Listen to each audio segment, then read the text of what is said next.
Hello everyone, welcome to week 2 core of our double feature game, first focusing on Lulu's costume. So what we're going to be working on for today is going to be creating animations for our background, intro screen, and also adding sounds. So to begin, we're going to go ahead and make an animation for our backdrop. So we're going to click on our stage. We're going to go inside of our backdrops, and the first thing I'm going to do is duplicate this costume. Now, if you have this dark film behind, you're just going to go ahead, click on it, and delete it for right now, just to make it easier for you to move all your other pieces.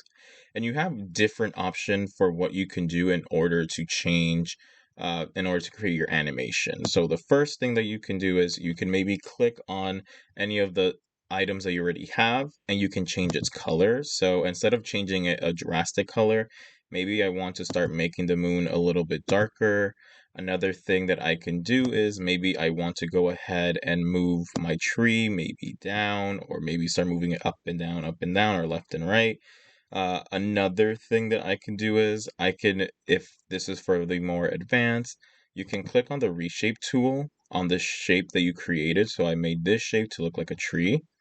I'm going to hold on my Shift key and click on the anchor points that I have here. And once I selected the ones that I want to move together, I can just go ahead and start moving it. So I can do this and then continue moving it a little bit down. Once I'm done doing little pieces of it, I would suggest maybe doing 2 or 3 little pieces. I will go ahead and duplicate this again and then continue working on it. So I'm going to use my select tool, go to my moon, going to go ahead and change the color even more. I'm going to go ahead and click on my tree that I made, and then click on the anchor points so I can move them even more.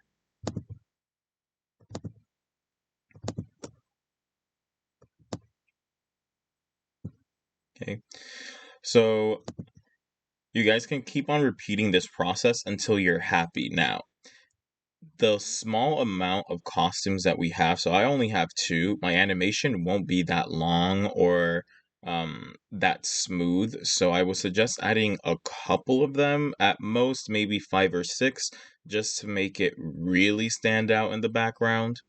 But essentially, once you're done creating all the costumes, and there is no limit to the amount of costumes you can make for this animation, but once you're done, if you did have that black outcast that we created, you're going to go ahead and go to your first backdrop.